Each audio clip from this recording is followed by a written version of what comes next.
走吧，今天带你们去看一下怎样20分钟挣5000块钱，看一下这20分钟这5000块钱是怎么挣的。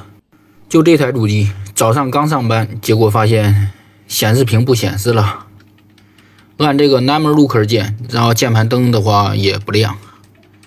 然后的话，我们看一下这个显示屏上面这个指示灯，这边的话现在的话是橙色的，没有接入信号，所以导致的显示是橙色的。我们按一下，先排查一下这个显示器有没有问题。按开关的话，它是能亮蓝色的 ，No setting， 无信号接入。什么问题呢？有没有小伙伴能够猜到的？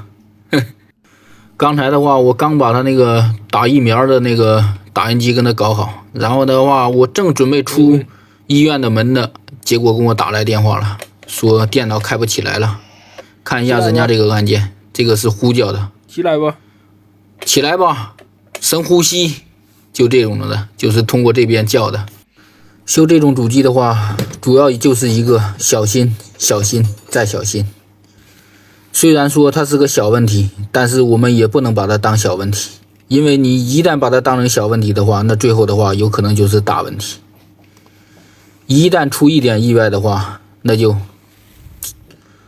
不是我们说一句话就能承担得了的。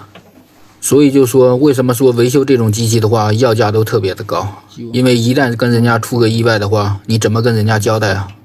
你赔的话都赔不起的。这边的话，我就一直在录视频，虽然说咱都已经查过不知道上万遍了，但是的话，还是要以视频为准吧。这个的话是显卡的线，像刚才的话，我们就可以看到它这个主机上面插着2根网线。然后的话，你不能跟人家插反了，插反的话，万一要出点意外的话，你咋跟人家说呢？对不对？2个硬盘，然后的话，这个是显卡，显卡的话用的是 PCI-E 吧。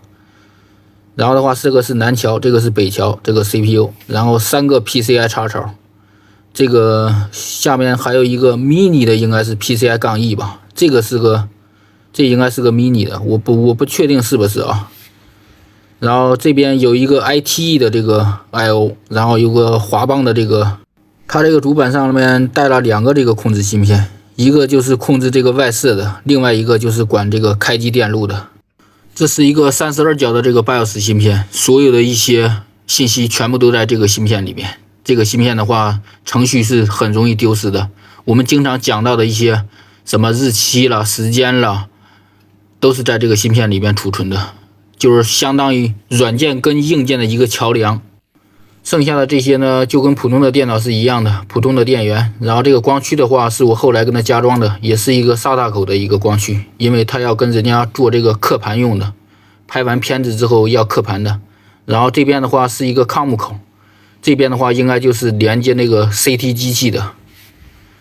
然后的话，现在的话，本来我是想要插它这个重新插，拿橡皮跟它插一下这个内存的，结果我发现它这个内存的话，两边都封了这个热熔胶了，所以说我就不打算跟它拆了，我就秉着这个多拆多处，少拆少处，不拆不错的这个原则，所以我就来回这样左右晃动了一下。大家想一下，这样能不能解决它这个问题？本来我想着就这样直接装好得了，后来我一想那5000块钱，我想了一下，我还是需要做点啥。